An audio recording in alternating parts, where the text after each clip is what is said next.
So here we are. It's just before September 23rd, 2025. We are obviously going to see that date fail for any rapture. And I've got a few clips I want to show. I got 5 clips that I'm just showing for the record of things that are not going to age well after September of 2025. I'm not doing this to mock anybody. I'm doing this to make points. Making points about the logic of all of this, the lack of biblical support for all of this, why we shouldn't be doing this as a church in front of the world. These people are killing the testimony of the church with their stupidity. And I'm going to show you that. Now, wait until clip number 4 here. You're going to be kind of amused by something I found from one of our old friends, one of our old buddies who has jumped on this bandwagon. I've set dates so many times. I've got 60,000, 70,000 something followers on TikTok. I've done it on there. Hey, these dates are looking really good. It could be this date. And it comes and goes. Whoop-de-daggum-do. That's just not fair to dog Joshua out. I don't. Whoop-de-daggum-do, he says. You know, all that does is prove what I've been saying. None of these people care whether they are right or wrong, whether they're lying or not lying, whether God gave them something or not. None of these people and none of their audience cares about any of that. They just want a quick fix, a burst of dopamine, something that's going to carry them through the next several hours, days, or weeks to make them feel good. Just tell me what I want to hear. Give me a date to think about. Give me something to put my mind on that's not this life, because all of this is escapism and entertainment. That comment right there proves it. All of these people, whether they say it out loud like he did or not, they're all thinking the same thing. Whoop-de-daggum-do. Who cares if I'm wrong? Well, this is different. I mean, Joshua is very clear that these are not Joshua's words. Like in his first interview, he says, "Let me make this clear. These are not my words. These are the words of the Almighty God, and not one of them will fall to the floor." And so, go ahead. You're good. Go ahead. He is literally giving you the words that were given to him by God Himself in the flesh. So we can decide for ourselves whether we believe that's true or not. That's absolutely for each of us to take to the Lord and discern. All right, a couple of things here. First of all, Michael just literally claimed that Joshua is a prophet of God. And he also said basically that he accepts Joshua as being a prophet of God. And then he says, interestingly, you know, you can either believe him or not, and, you know, and whatever. And so to me, Michael, there is no gray area here. It's black or white. When someone makes a claim like that, you either accept him or you reject him. And if you don't accept him 100%, then you reject him 100%. There's no in between. And to sit on the fence is to accept him, because you're allowing him to continue to use God's name in this manner without any accountability. Here's the thing. All these guys like Michael say the same thing right now, before the 25th of September. Wait until the 25th, and if it doesn't happen, then you can call him a false prophet. This is how they scold us. We're supposed to keep our mouths shut and let people just say whatever they want in God's name. Obviously, because they do. That's why they want us to be quiet, because they say things in God's name all the time that turn out to be wrong. But anyway, my question to people like him is, why aren't you doing that? Why aren't you keeping your mouth shut? Why aren't you reserving judgment yourself on this man until the 25th? And when you end up in heaven, raptured to heaven, then you'll know he was right. And then you can celebrate and congratulate him, and whatever it is that you think you're getting out of this, you can do that then. Why are we supposed to reserve judgment, but you're not?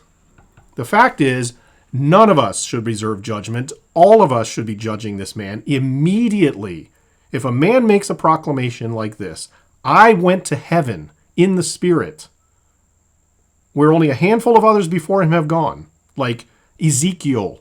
If this man is putting himself on the same level as Ezekiel, and then calling himself the next John the Baptist, by claiming that Jesus himself physically put his hands on him and said, "You are my John the Baptist for my second coming," that deserves close inspection and judgment right now. And we have to put this down right now. But the man's not a liar. I can tell you that right now. And he's got no motive to lie. All right. This is not a man that's trying to make a buck.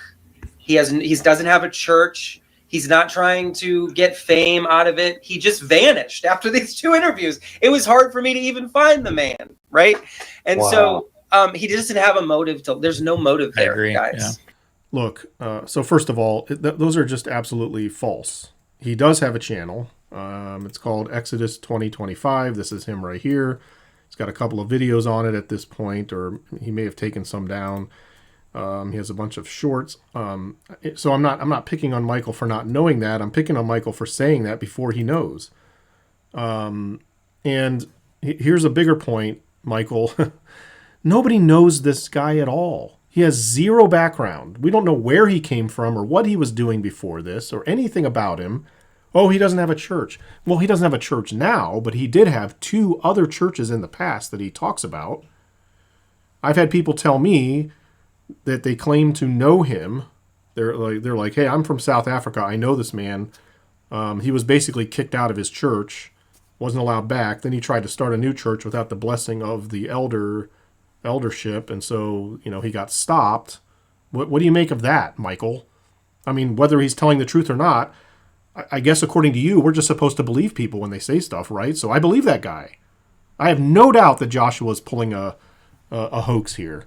And here's his little Google Play ebook, 60 cents. He's selling his ebook for, which basically just says everything that he's been saying on YouTube and elsewhere. So yeah, he is making money. It's only 60 cents, but it's just completely false that he's not making money or that he won't try to make money in the future. Why are you grabbing hold so suddenly of people and accepting them as prophets? Is it possible that you're just enjoying what he is telling you? You like his message and that's why you're jumping on the bandwagon? I will ask it again. If any of you guys on that show or any of you guys on YouTube right now that are jumping on this bandwagon, if Joshua was proclaiming that on September 23rd, the United States of America would collapse into a heap of rubble, destroy the economy, and an outside foreign invader would come in and make us all slaves on the 23rd, would you be jumping on that bandwagon? I think not. I think you like his view, you like his little story, that's why you believe it. Either this is definitely going to happen, or it's like the biggest deception in the last decade. Yeah. Honestly, it's one of the two.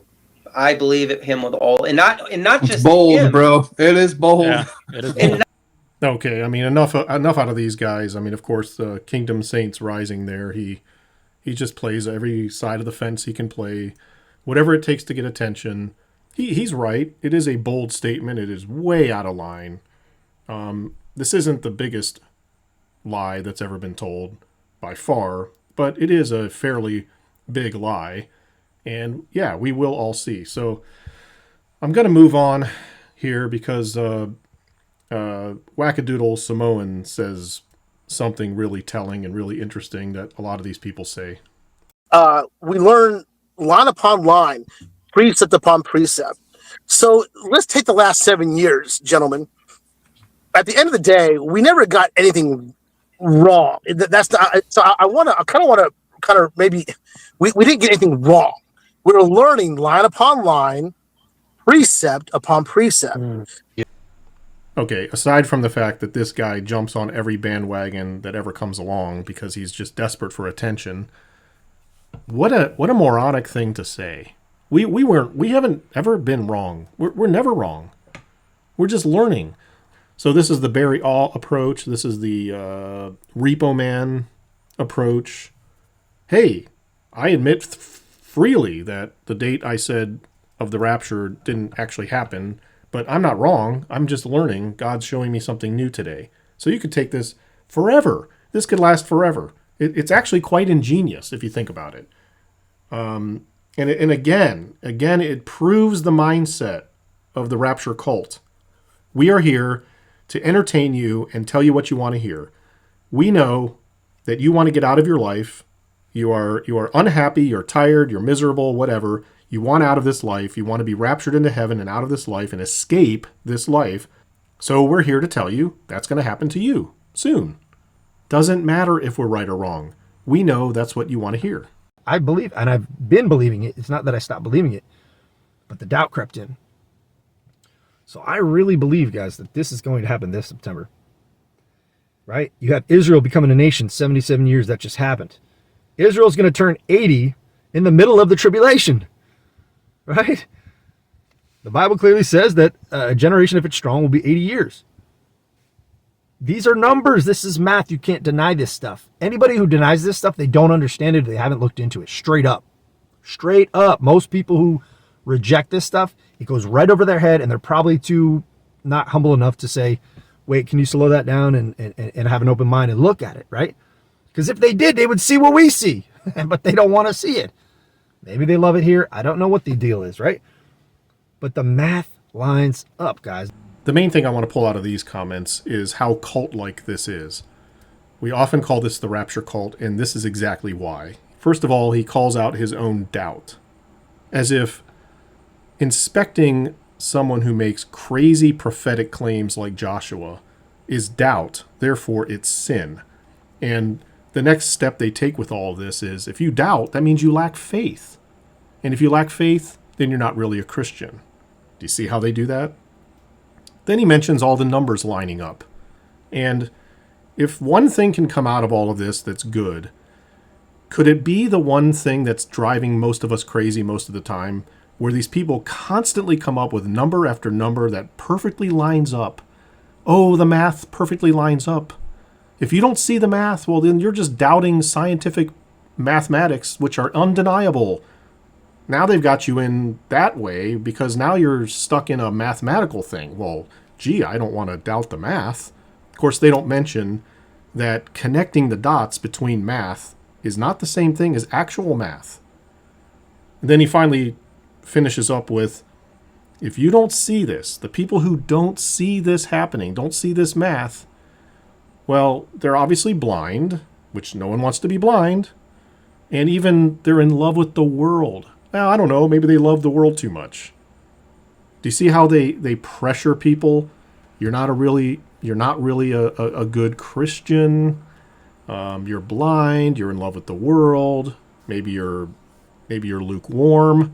God's not going to be happy with you if you don't believe us. And you certainly don't want to doubt anything. You need to have faith. All of this is very, very dangerous.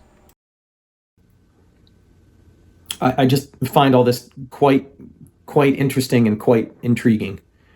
I'm 54 years old. I started the ministry when I was 44 years old. Okay, and you're like, well, why do I care about this, brother? Well, 54 backwards is 45. 45 squared is 2025.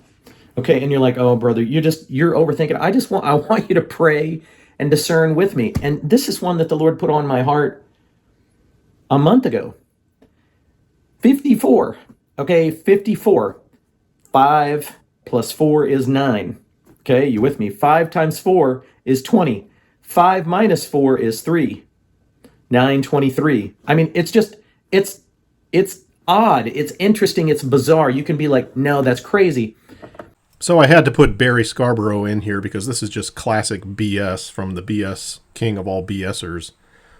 So first of all, his maths don't math properly. I thought that was kind of funny, but really the bigger point is this. This is interesting. We should talk about this because it's interesting. Yeah, it's bizarre. Yeah, it's kind of crazy. But you know what? It's your job to take it to the Lord and pray about it. Don't criticize us. Don't publicly call anything out that we say. We should be able to say whatever we want, no matter how ludicrous it sounds. It's your job to take it to the Lord and be a Berean. This is why virtual churches like this, not just Barry's virtual church, which is an actual virtual church according to him. It's fraudulent, but whatever. Not just him, but everybody on YouTube that uses the name of God to teach or prophesy or whatever, and then lacks accountability because there's no actual human beings in the room with them to point out, to hold them accountable, to say, hey, I don't think what you said there is right. We should be judging people, but they don't have anybody in the room to judge them. They just block anybody who doesn't agree with them. It's easy for them to run away and hide. They can always take down a video they made that's really off. That's the big problem we have here, guys. And these guys think that's great. Let people say whatever. Let me make up weird number combinations out of my own age, as if Barry's age has something to do with the rapture timing. He will do anything at this point for views and money. Ever since I started recognizing numbers and the significance that they have in the Bible, I have been revealed some outrageous things that prove the rapture is this year. I know the exact timeline. Everything that I'm going to say to you, I'm going to prove to you Awesome. through numbers and patterns. So it's like, if you want to go against it, well, you can go against it, but you're just see. That's why I love numbers. There's no misinterpretation about. There's no numbers. outside interpretation. It's just Yep. numbers. It's solid. That's it. I more or less put this clip in here at the end just to hold New Moon Rapture accountable, because he is 100% convinced in his own mind that he is the only true prophet of God these days. Yeah, he's claiming that September 23rd, 2025 is the rapture, and other people are doing that also, but he's actually the real prophet who said it first. And he doesn't like Joshua. He doesn't agree with him, only because Joshua's saying something different than he's saying and getting all kinds of attention, and he's not getting that attention. And we all know this. Even his own channel followers are saying it. Hey, brother, don't be so jealous. Just because you weren't the one who came up with this. Oh, I did come up with it. I can't. Anyway, the guy is off his rocker. Okay, we're going to see, obviously, that all of this is false. But again, listen to what he said. The numbers don't lie. You can't argue with numbers. Junior, yeah, you can. I can make numbers do whatever I want numbers to do if I really try. And you apparently really spend a lot of time trying. So yeah, you can make numbers say things that they don't really mean. You can connect numbers together that have no basis in connecting. And I'm not even gonna waste my own breath talking about how stupid you are. I'm just gonna let you fail on September 25th. We will all see it. And it'll be interesting to see what kind of excuses you come up with.